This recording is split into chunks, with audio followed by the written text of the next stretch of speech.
Xenoblade 3 is doing really well in reviews. Now, that isn't to say that I think Xenoblade 3 will immediately become a masterpiece, because, news for you, I didn't really like Xenoblade 2 all too much. I know, that's gonna, I assume, piss off a lot of people in certain circles. But, I mean, I will point out that I am a massive fan of the franchise as a whole. So, just because I don't like one game in the series does not necessarily mean that I dislike the series as a whole. Alright, that's just not the case. Essentially, the history I have with Xenoblade makes me a little bit, just a little bit, a little bit concerned with the state of Xenoblade Chronicles 3. Now, mind you, this is completely based upon my experience with the series and not necessarily indicative of what I'm seeing from the game itself.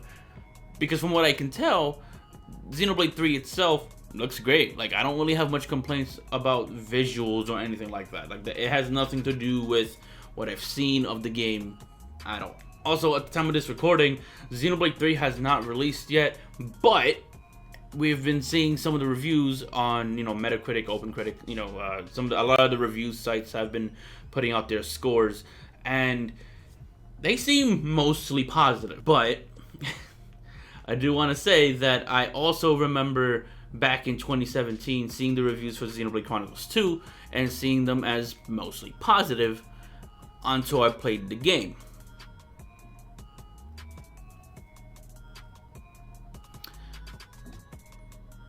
They weren't positive. At least not to me. Now, I do, again, want to say that I love the entirety of Xenoblade. Like, one game is not going to change my overall opinion on the franchise. Like, that's not going to be the case. Xenoblade 1, to me, is a masterpiece. Like, that is my favorite JRPG of all time. So that's not going to change. That's not something that's going to... I don't see Xenoblade falling out of favor for me unless, I don't know, they back-to-back disappoint me in some way, which I just don't see being likely, personally. But that is the point of this video, that there is a smidgen of concern. If there's anything that's consistent between the entire franchise, it is the music. So regardless of what I have to say about each of these games, just know that the music is dope in all of them. Like, every single one, including 2. When it comes to Xenoblade Chronicles 1, I feel like it has some of the best music, some of the best story. I feel like it still does have the best story out of the Xenoblade games. I do think it has some of my favorite characters in the Xenoblade game as of now. The only criticism I've seen online is mostly tied to the side questing and the battle system. Basically, the battle system being a little too simplistic compared to what came after. And I mean, I'm not going to deny that. It is a lot more simplistic to the battle systems that we got later on. But I also feel, and this is, again, a personal thing, that's not really an issue to me. And not necessarily in the sense of, like, I'm kind of just saying, oh, your criticism doesn't count, because that's not the point of what I'm trying to get across. I'm saying that for me, I have this sort of like appreciation for very simplistic combat systems. I don't necessarily need combat systems to be complicated just for the sake of being complicated. I like very simple combat systems sometimes. Hell, sometimes, from very occasionally, despite me having access to games like Super Smash Bros. Melee, Super Smash Bros. Ultimate, I still enjoy playing Smash 64 just for the simplicity of it. Like, this, if a game has a very simple combat system, I find it much easier to want to play it again, and it has almost like a higher replay value because I don't have to dedicate myself to a much more, complicated mechanics and complicated combat systems and whatnot. So I kind of see simplicity in of itself as a positive rather than a negative. And when it comes to the side quest, this is gonna be a hot take. And I'm pretty sure there's going to be a lot of people who are going to very strongly disagree with what I'm about to say. But I don't think any of the Xenoblade games have good side quests.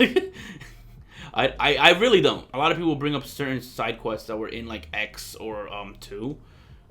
I'll be honest with you, I genuinely don't remember much of them at all. Like, any of them.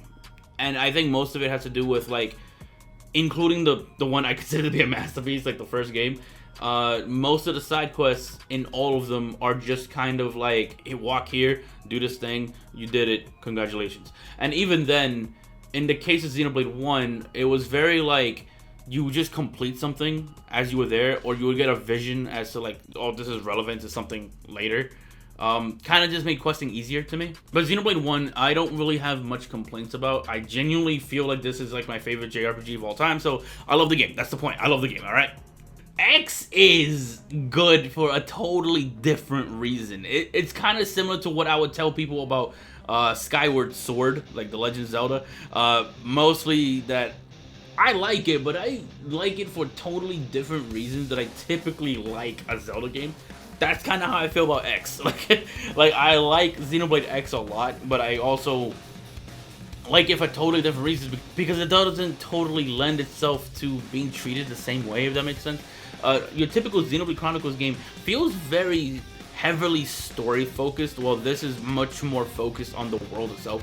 Xenoblade X very easily has the best open world of any Xenoblade game, period. Like it does, and honestly, I don't even see Xenoblade 3 beating it, because Xenoblade 3, I assume, is, you know, focusing more on the story aspect and characters than Xenoblade X really ever did. And also, the main character, Alma, unless you count the self-insert created character you make in that game, but Alma is just a cool character.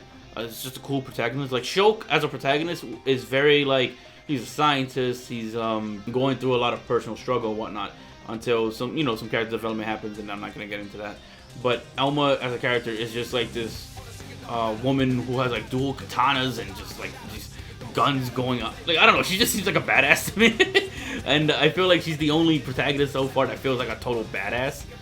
Rex was mostly just a child who's like kind of dealing with like the situation that he's been dealt with. I don't know, I like it. It's a good game. Now, Xenoblade Chronicles 2 is kind of like the source as to why I feel concerned about 3, considering it is the most recent game. Although, we could have a Fire Emblem situation, where with Fire Emblem, I very much disliked Fire Emblem Fates. I did not like that game. So when Fire Emblem 3 Houses was coming out, I was concerned for that game, hoping that it was going to be less like Fates and kind of, I don't know, be better than that, right? And I ended up loving 3 Houses, so it kind of worked out for me. So this might be a Fire Emblem situation where Xenoblade 3 fucking blows me away, and it's like a phenomenal game, and I'm gonna fucking be in love with it and just, I don't know, be obsessed with that game. Who knows? And mind you, despite my criticisms with Xenoblade 2, the soundtrack is still extremely good. That is still consistently always good. Like, the music department over at Monolith is just fantastic. Like, regardless of what's going on or what game we're talking about, it's always good music. Now, there was a couple of things in Xenoblade 2 I was not a fan of. For instance, English dub. We don't need to go too much into that. I feel like it's undeniable how awful it is. Maybe you like some of the performances. There are some, I want to say, gold nuggets where like the dub is, you know, better than it usually is. But for the most part, that English dub is a little rough. I think the worst thing about Xenoblade 2 is the gacha system. The system of getting blades and the blades having field skills that will kind of like be required to explore certain areas of the game. I understand what they were trying to do here. I assume the reason was to essentially have a system that made it so that every person's playthrough was essentially different from each other. I don't like this system. I just don't like it. One of my favorite things to do in 1 and X was to just get to freely explore any location. If I see it, I can go to it and I can check it out and see what's going on. I don't like the idea of whether or not I can explore this location being somewhat tied to RNG and luck. Like, I don't like that. Because there have been many situations where I would need some kind of specific thing, field skill, whatever the case may be, and I just don't have any way of getting to it. That bothers me a lot, because that's some of my favorite things to do in any video game, is to just freely explore. And they kind of took something that essentially was perfect the way it was before, and implemented these kind of roadblocks to stop you from being able to do that, in order for you to, I don't know, kind of like, I guess, justify the existence of this blade system. And it just kind of made the game overall worse. Like, a lot of things that were just somewhat good was mostly, I guess you could say, for me, ruined, based on that blade system. I actually made a video about, like a long time ago, I made a video about why I dislike Xenoblade 2. And that's an old video. I'll probably see if I can. I'll probably link it somewhere if possible. Also, I wasn't really big on, and this is a change I did notice is still in Xenoblade 3, which doesn't help with the whole concern thing, is that they kept the system where, like, if you're moving, you can't attack anymore. That just felt like it made combat a lot slower. Because when you start combat, your skills aren't active, right? You have to kind of charge it up by getting hits in. So you kind of have to wait for the little diamond to fill up and fill the art so you can use it, right? In Xenoblade 1 or X, you could just kind of use it. Like, you could just kind of use it when combat starts. I assume it's like a balance thing. They want to change something. But in those games, you kind of just keep attacking even if you move around or whatever the case may be. Xenoblade 2, they kind of stopped that. Like, the second you start moving, you can't auto attack anymore. I know there's like that cancel thing where, like, you move and then you get it faster, but like it made something that already worked more tedious to me, because now it feels slower now by doing that. And Xenoblade 3 looks like they kept that, although it also looks like they added something, because I saw some like dodges and dashes or something along those lines. So maybe they improved upon it a bit. I was just never a fan of that change. It's not the biggest thing, but I was able to very easily and quickly, like, use any skills I wanted previously, and then now I'm going to a system where the combat is relatively slower, and I have to wait to use anything in a system that also doesn't let you attack while moving. So maybe it's a strategic thing they wanted you to do, but I just didn't like it as much. Just made the combat feel more tedious to me anyways. What I do like about the combat in Xenoblade 2, though, is that it feels like there's more feedback between each hit. When you play X and 1, they're swinging their blade around, but you don't really feel the hit, while in Xenoblade 2, like, when Rex swings the sword, I don't know, there's like a bit more of an impact per hit, so I like that change. I think that's a good one. Just not a fan of the rest of it. I also feel like the character designs of 2 was a little too much in many cases, and since they removed the ability to kind of just equip armor and change the appearance unless you bought DLC for it, why? Why did they do that? But anyway, since they changed that, you don't have a choice, so you kind of just have to like whatever designs they came up with, and a lot of designs are bad.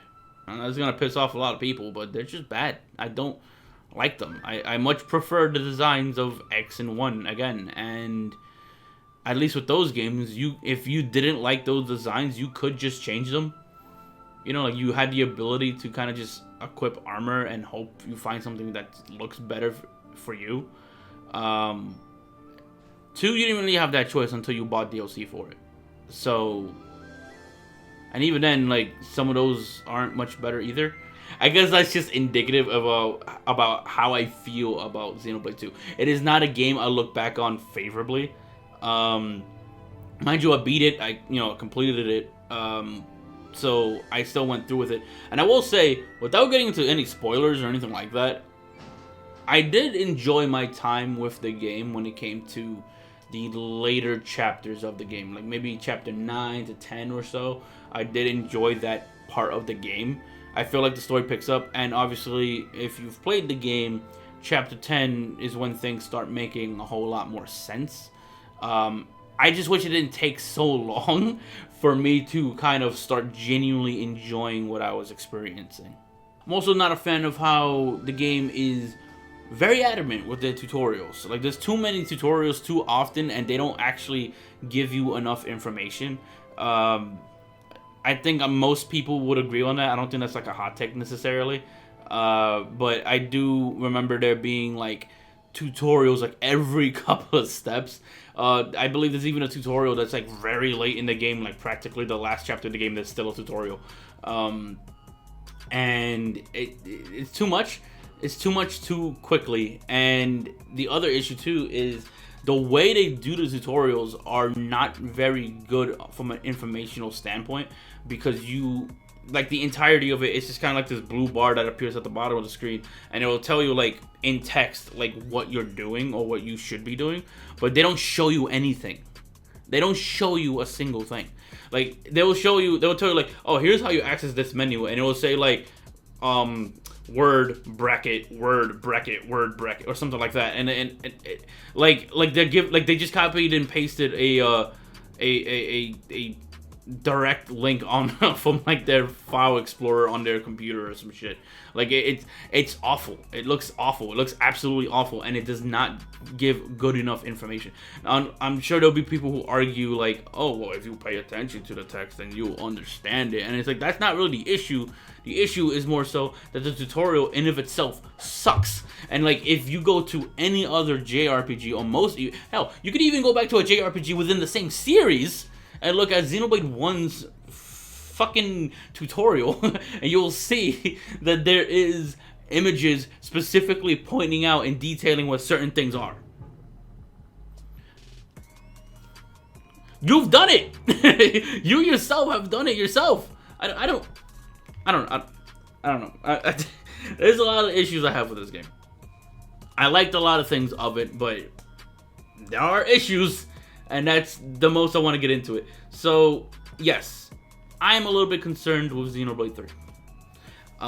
The reviews don't exactly incite confidence for me, because Xenoblade 2 was reviewed well, and Xenoblade 2 actually has a good number of you who feel like it is their favorite in the series. And if that's the case, that is perfectly fine. You know, you're not gonna find me arguing with you over your opinion. If you feel that it is the best game in the series, then it is the best game in the series, and that is perfectly fine and okay.